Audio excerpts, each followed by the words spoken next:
Last month, Dr. Kent Scheller and Dr. William Elliott, associate professors in physics and geology at the University of Southern Indiana, presented a free public lecture about the presence of radon gas here in our community in the tri-state. What exactly is radon, and is it a threat to people in their homes in our community? Well, to answer such questions, delighted to be joined by Associate Professor of Physics at USI, Dr. Kent Scheller. Doctor, welcome. Good to see you. First of all, what is radon? And it's always been around, right? Sure, you hear about it, but I don't think it's on the forefront of everybody's minds.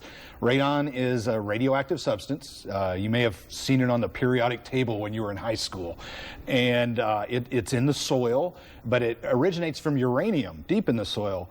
And why do we care about radon is that when it decays in the soil or is produced in the soil, it becomes a gas. And the gas leaches up through our soils, through our basements, into our homes, and then we can breathe it. Now, that can be problematic, obviously. The concern is health. Is health. Exactly. You brought something with you. It's a Geiger or a counter, right? Sure. We are bathed in radiation all the time. Every one of us. All of us since we were born. We don't concern ourselves with all of it because not all of it's damaging to us. The radon that you might detect and might inhale is certainly damaging to you. So while we can, demonstrate that we grew up with it, we don't concern ourselves with all of the forms that we might encounter. Now, when you had your lecture, Kent, what was the primary? Or first of all, when did you say, and what did you say? Because you'd been known about this forever. When did you say, you know what, we need to bring this to the people's attention? Yeah, it was a good cross-disciplinary study that Bill and I did. I'm a nuclear physicist, and the radiations and radioactive processes were of interest to me. Radon also comes from the soil and through the geology that our homes sit on, the sedimentary structures of the earth. Bill was an obvious good resource for that. So we collaborated and studied cores that were drilled on USI's campus. What was the primary message that you had for people attending the lecture? The primary message was, we have radon. It causes cancer if it's high enough levels. And we need to think about, folks need to think about, whether in remodeling efforts or in home purchase transactions, they should find out, is there radon present? What was the reaction? I would think, oh my gosh. Well, we were well received. We had a good auditorium and a good audience to present our research, and we showed a map that demonstrated that in Vanderburgh County there are certain hot levels of radon, and there are areas that are much lower in radon. So it's not all of everywhere, it's certain locations. Don't go away. When we come back, the doctor will explain how can you find out if you have radon in your home, and most importantly, what can and what should you do about it. We're back after this. We're talking about the presence of radon gas here in Vanderburgh County with USI Associate Professor of Physics, Dr. Kent Scheller. Kent, can you have a problem in your home where it's there and you don't even know it, maybe for quite a while, until you got a real problem? Most certainly. Radon is a colorless, odorless gas. So you would breathe it just like you would breathe any air if it was present in your home.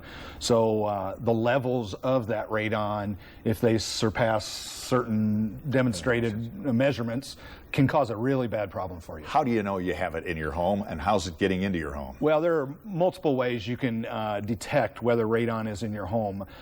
You can contract out with some local contractors that do radon detection and measurement. You can go online and buy simple canisters like I'm holding here and place them in your basement or in any of your living areas and send them back in, and they will be measured for the content of radon. I measured my own home with one of these charcoal canisters. Did the findings surprise you? It did not surprise me, but what did surprise me was our home was in a good area with fine radon levels below the expected danger level.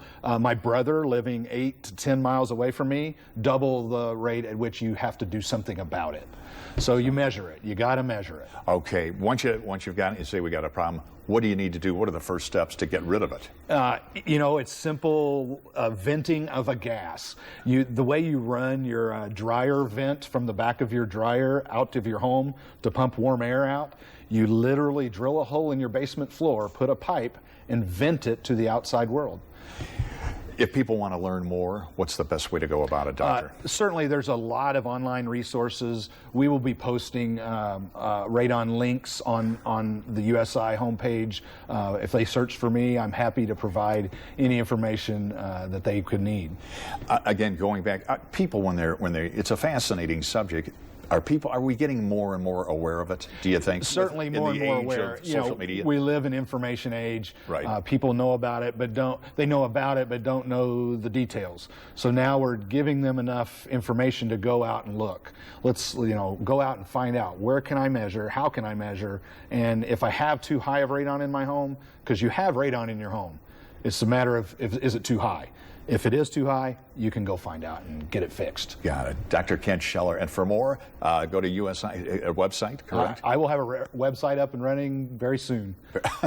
Let us know what it is. And our thanks to Dr. Kent Scheller, physics professor, associate professor of physics at the University of Southern Indiana. Kent, thanks for coming in. Anytime. Good to see you. Great to have you.